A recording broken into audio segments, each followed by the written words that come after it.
né? Sempre muito gratificante a gente poder estar dedicando uma parte da nossa semana, às vezes uma parte muito pequena perante a importância, mas que nós dediquemos essa parte para pensar no nosso espírito. Tantas são as partes que a gente dedica para o nosso corpo.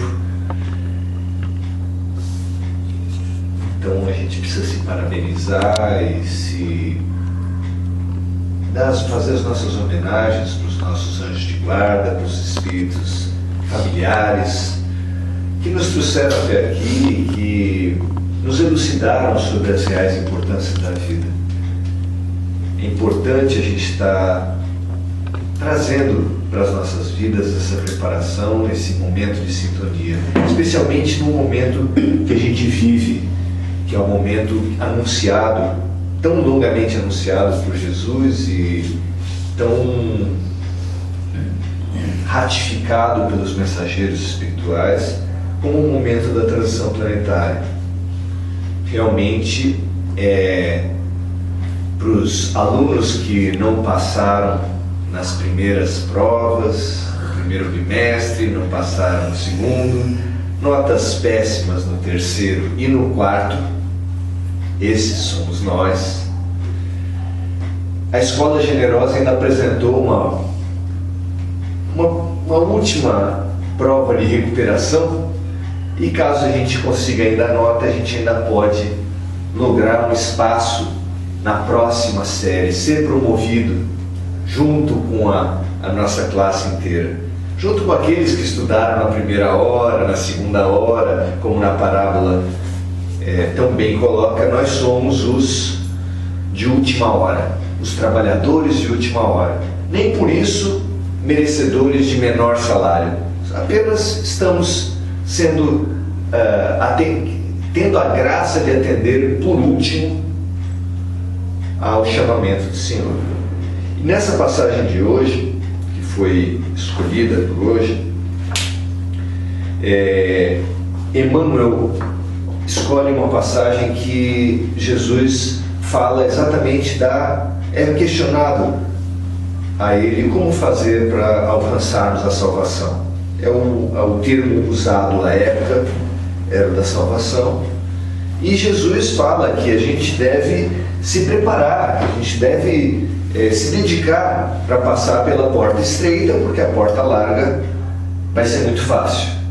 Ainda hoje a gente percebe isso facilmente nas nossas próprias vidas e na vida dos outros, como tem gente se dedicando às portas largas, aquelas formas de caminhar, aquelas formas de viver, que são objeto de um chamamento muito grande. A forma do consumo, a forma do prazer, a forma dos sentidos.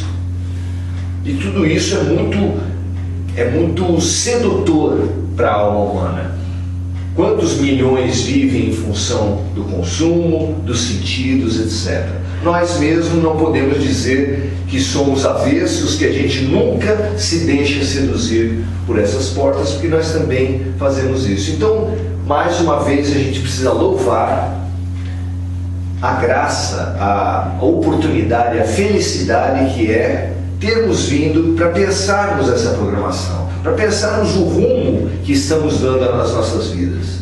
Nesse momento em que se pergunta para Jesus como fazer para alcançar a salvação, e que ele recomenda que a gente preste atenção na porta estreita, que a gente não se detenha na análise ou na injustiça aparente que é nós não alcançarmos o prazer como outros, nós não alcançarmos o consumo como outros. Isso às vezes nos perturba tanto, né? Puxa, eu não tenho os bens que outras pessoas, parentes, que outros amigos têm. Eu não tenho a oportunidade de viajar no mundo, de comprar as coisas como outras pessoas têm. Isso às vezes nos perturba tanto e o chamamento é muito interessante para a gente atentar para essa porta estreita, que é o caminho do Espírito.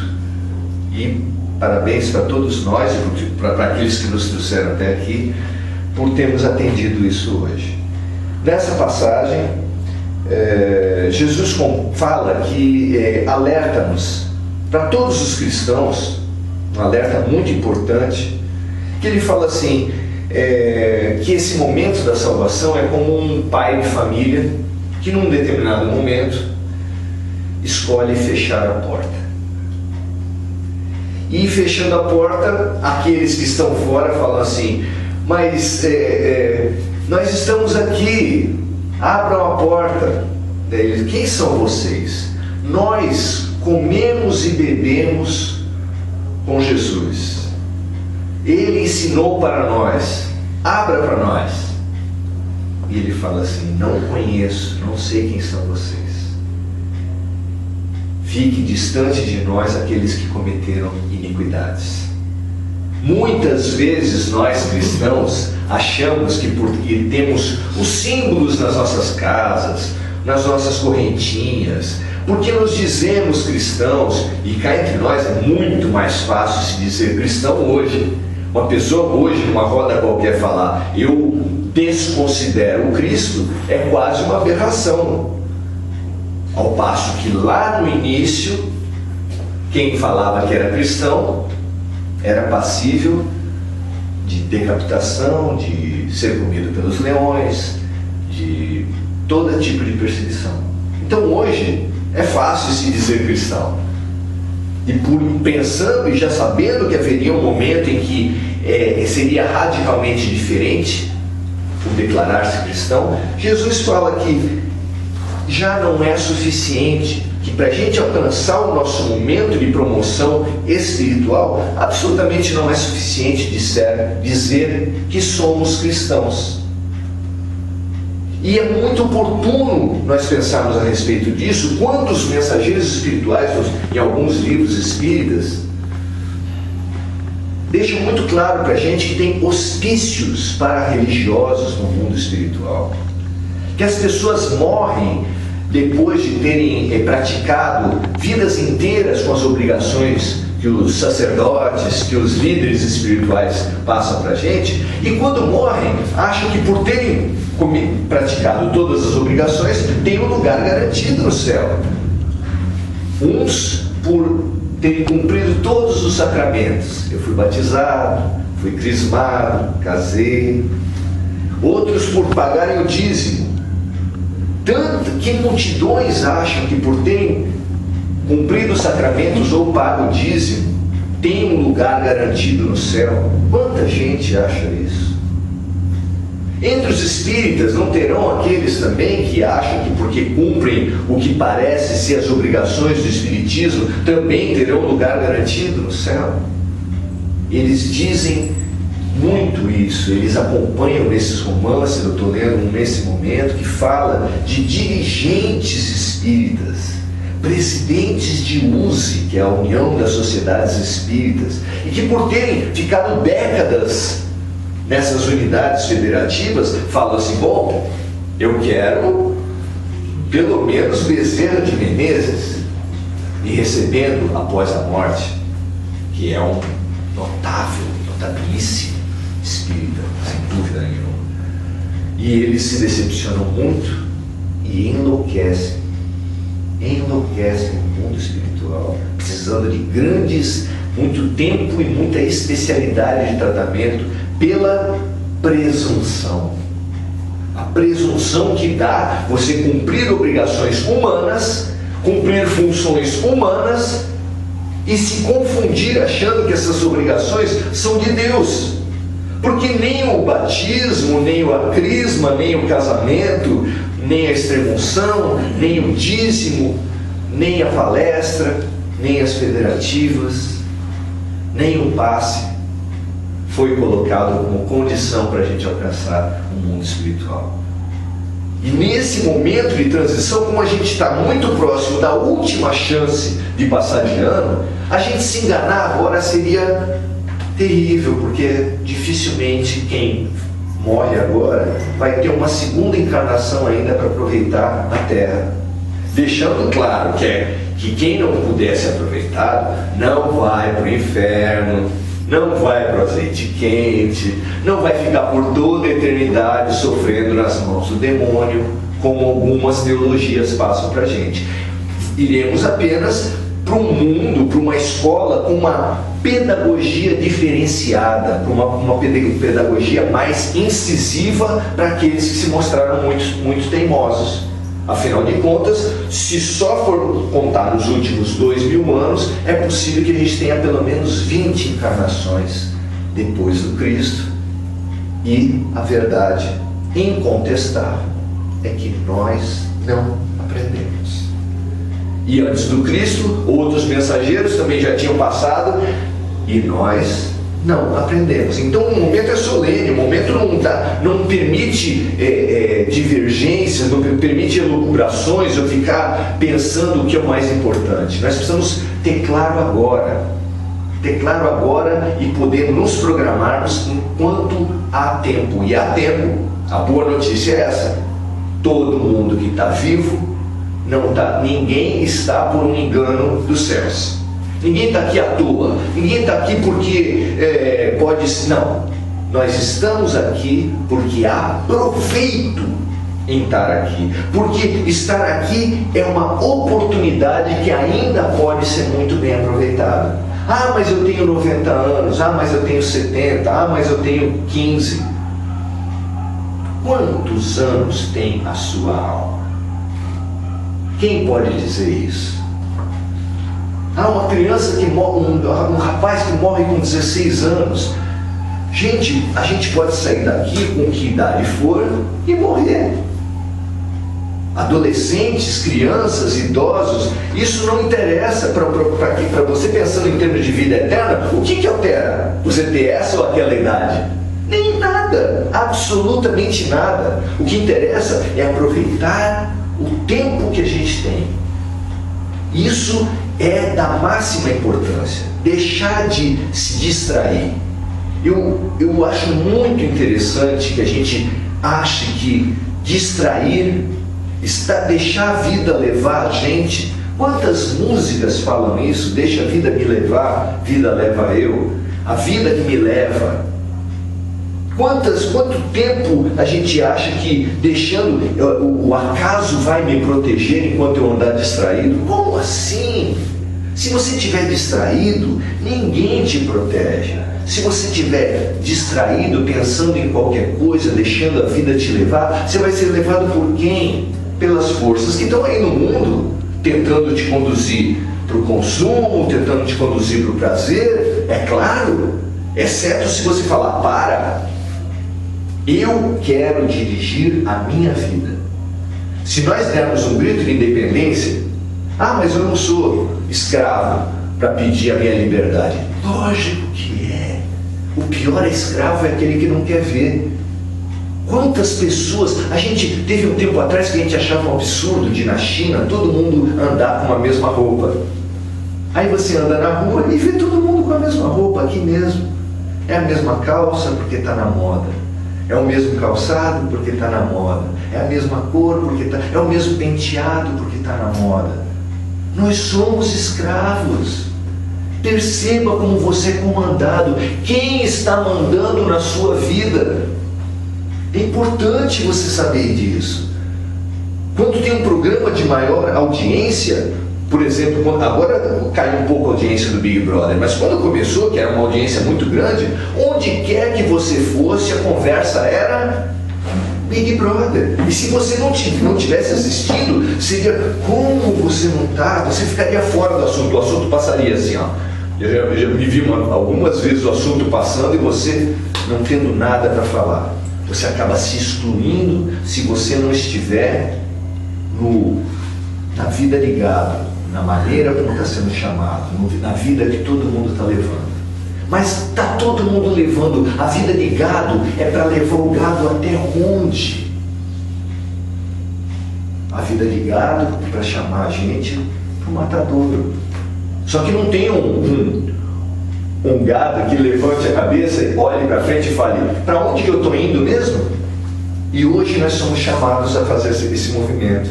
Olhar um pouco a vida e falar assim, para onde que eu estou indo mesmo?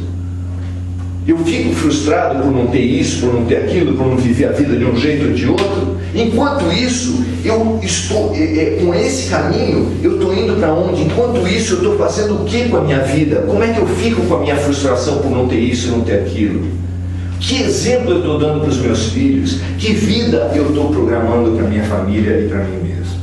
Então, nós podemos dar um basta e falar assim, sem fanatismo, sem dirigir pelo espiritismo ou pelo catolicismo ou por outra linha cristã qualquer. O Cristo nos deu a programação. Diz que a vida não vem com manual de instrução. Quem fala isso não conhece o livro mais lido do Ocidente. A vida vem com manual de instrução. É o Evangelho de Jesus Cristo. Ele vem ali com inúmeras situações. Nós precisamos conseguir ler, porque ele vem na segunda do plural. Só aí já é complicado. Tratar de vós, vós sois, etc. já complica um pouco. Os termos que são usados são termos que foram feitos ao tempo das traduções. Isso também complica um pouco. Mas se nós nos habituarmos a buscar a essência das coisas, a vida fica muito simples. Jesus é muito simples. Ao largo das teologias, das brigas que as religiões fazem, parecendo que a coisa mais importante é eu posso ter um quadro ou não. As religiões brigam por isso. Se você tem uma imagem, você não é cristão. Aí ficam uns quebrando as imagens dos outros, parecendo que isso é ser cristão, meu Deus do céu. É claro que isso não define a nossa cristandade. É claro que a gente, como crianças desavisadas, crianças distraídas, a mãe manda comprar uma coisa na padaria, mas até chegar na padaria ela já fez um monte de coisa, o dinheiro já se perdeu. Nós somos distraídos e a gente nesse momento não pode mais se perder no meio do caminho. Existe um rumo. Jesus Cristo deu um rumo para a gente. E todas as religiões concordam nesse sentido. O rumo é o rumo do amor. É uma palavra, infelizmente, muito desgastada, porque o ser humano, infelizmente, distorce tudo. Quando fala em amor, a gente já pensa no menininho bonitinho, no rapazinho bonitinho, na menininha bonitinha da novela, os dois se beijando. Pronto, é amor. Ou no jogador de futebol que fez um gol e faz o símbolozinho do amor. O que afinal é amor? O homem bate na mulher por amor. Os pais batem nos filhos por amor. Os religiosos se explodem em nome de Deus. O que é esse amor? Esse é o nosso tema. Esse é o nosso tema. Nós precisamos refletir o que amor é esse, que rumo é esse que Jesus colocou para as nossas vidas. E principalmente não para as vidas de todos os humanos, para a minha vida. Onde e como se dá a lição do amor na minha vida. E aí é impossível numa fala coletiva como essa saber como é que o amor se apresenta na vida de cada um. Porque cada parente seu, cada pessoa significativa, assim como cachorros, plantas, cada ser significativo na sua vida tem embutido uma oportunidade de amor. E o pior, muitas dessas situações significativas são aquelas que a gente mais pede nas nossas orações para não ter mais. Como assim? Doença é um convite para o amor. Você vai no hospital ou tem um parente seu doente, você reza por quem? Reza pela cura, obviamente, e reza por ele. Tanta gente doente no mundo e você faz um recorte, vamos supor que tenha 100 milhões de pessoas doentes no mundo. Você tira 999.999 para rezar por uma pessoa. Você está doente, você não pensa em mais nada, você pensa na sua dor. Mas e todo o resto? Quando Jesus fala para a gente, nós comemos e bebemos, é muito interessante pensar a respeito disso. Vocês já viram como a gente se revela numa mesa de almoço? Tem gente que numa mesa de almoço tem comportamentos os mais variados. Tem gente que está comendo e só fica comendo. Só ele come. Tem outros não, outros que levantam a cabeça e se preocupam. Ah, você está querendo arroz? E passa o arroz para o outro, passa uma coisa para o outro. Mas tem gente que só pensa no seu. Tem gente que só pensa em comer. Tem uma certa hora das nossas refeições em que precisa lavar a louça. Não é verdade? Todo mundo briga e se levanta para ver. Não, deixa que eu lavo. Eu lavo assim nas casas de vocês? Não. Antes, para arrumar a mesa, todo mundo quer ajudar, todo mundo quer trabalhar junto, não é assim? Claro que não. Sempre tem um ou dois que vão fazer o trabalho, enquanto outros, bem, as situações são as mais variadas, as desculpas são as mais variadas, mas o fato é que geralmente tem um ou dois que trabalham e meia dúzia que ficam olhando. Quando eles falam, quando os cristãos falam, no momento em que é fechada a porta para eles, nesse livro, Caminho, Verdade e Vida, que comeram e beberam com Jesus, eles se traem pela boca.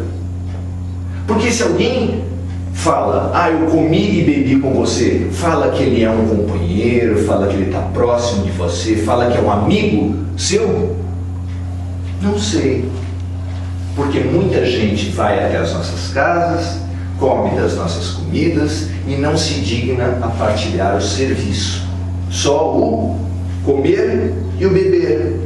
Muita gente se dirige até os templos cristãos e não se importa com o trabalho, com o serviço, não se coloca à disposição, só vai comer e beber, simbolicamente, é lógico.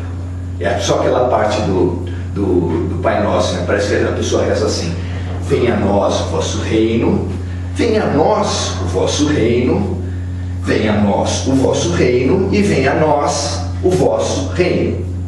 Parou ali, parece disco travado, só sabe a parte do vem até mim. Assim como nas famílias, nas refeições, na religião também se busca só o serviço para si mesmo. E a questão de servir, quando é que vai chegar para as nossas almas? Jesus deixou claro quando os discípulos começaram a discutir: não, eu sou o primeiro, eu sou o mais importante. Espera um pouquinho. O mais importante no mundo, os líderes, em todos os lugares, se você quiser saber num restaurante quem é a pessoa mais importante dali, ou num congresso nacional, você vai ver aqui aquela pessoa que tiver mais gente servindo aquela pessoa, não é verdade? Você encontra uma pessoa rodeada de gente, olha, servindo aquela pessoa, você fala, aquele é importante. Jesus falou, mas não será assim entre nós. No nosso círculo, o mais importante é aquele que servir e não aquele que for servido. É uma diferença brutal. Mas será que a gente tem seguido isso? Será que a gente tem pensado isso? Será que a gente tem se portado assim nas nossas vidas? No nosso trabalho, nas refeições em família, nas nossas relações afetivas? É muito comum dois cônjuges disputarem para saber quem está sendo mais servido, só eu dou e você não me dá nada. As disputas são geralmente para ver quem está se dando melhor naquela relação, porque há uma disputa, porque a gente acha que se dar bem é levar vantagem, é venha a nós o vosso reino, é comer e beber, é usufruir das situações. Isso não é comum? Não é comum nas famílias? Não se conhece irmãos no momento em que vão discutir uma herança? Não é triste o espetáculo familiar no momento de uma herança? Não é triste o espetáculo de trabalho no momento que tem um cargo para ser disputado? Vocês já viveram isso? Surge de repente um cargo para ser disputado num certo ambiente de trabalho. Aí, como diz Paulinho da Viola, irmão desconhece irmão. Quando aparece a situação, as pessoas se revelam, disputam, passam rasteiras, disseminam calúnias, ou não é verdade? Como você tem se portado diante das situações do mundo? Será que você é cristão de ter cruzinha no pescoço, de ter quadro na parede, de colocar nos questionários da vida que você é cristão, espírita, ou católico, ou evangélico? Ou você está pegando Cristo pelo que é principal? E se ele disse que o principal é o amor, se ele disse que o principal, o primeiro entre os cristãos vai ser aquele que servir, nós podemos pensar a respeito disso. No momento em que Gandhi fez a independência do país dele, liderou o processo todo, e que o país finalmente ficou independente, eles tinham que escolher quem seria o primeiro-ministro, quem seria o presidente da Índia. Quem vocês acham que a maioria pensava que seria? Gandhi. Chegaram para ele e falaram assim: mestre, o senhor prefere ser primeiro-ministro, porque acho que vocês sabem que no parlamentarismo o primeiro-ministro manda mais do que o presidente em certos aspectos. Então eles perguntaram: o senhor quer ser presidente ou primeiro-ministro? Ele falou: nada. Eu não serei nada.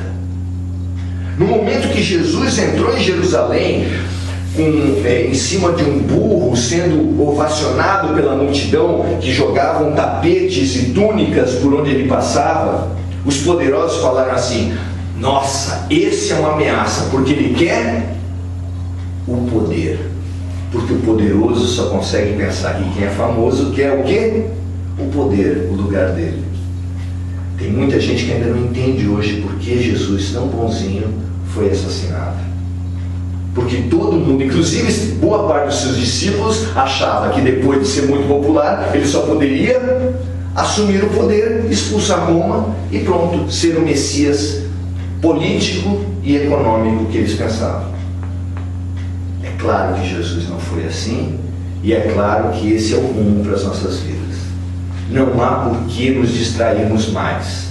Se nós, ao invés de brigarmos contra as situações da vida, brigarmos contra as pessoas que nos incomodam, pedir a neutralização nas nossas orações, tentar as nossas estratégias para a neutralização das pessoas que nos incomodam, dos nossos inimigos, nós vamos estar reproduzindo as práticas de personagens como Herodes, Anás, Caifás, Judas. Nós estaremos reproduzindo Pedro no momento em que ele negou Jesus por 3 vezes. Nós temos ainda uma oportunidade de perguntarmos: para que rumo eu estou levando a minha vida? E essa oportunidade é uma oportunidade única. Só nós podemos fazer por nós agora. Ninguém pode fazer pelo outro. Não tem cola na escola de Deus. Não adianta olhar para o lado. A gente precisa olhar para cima. É lá que está o destino, é lá que está o caminho, a verdade e a vida. Obrigado, gente.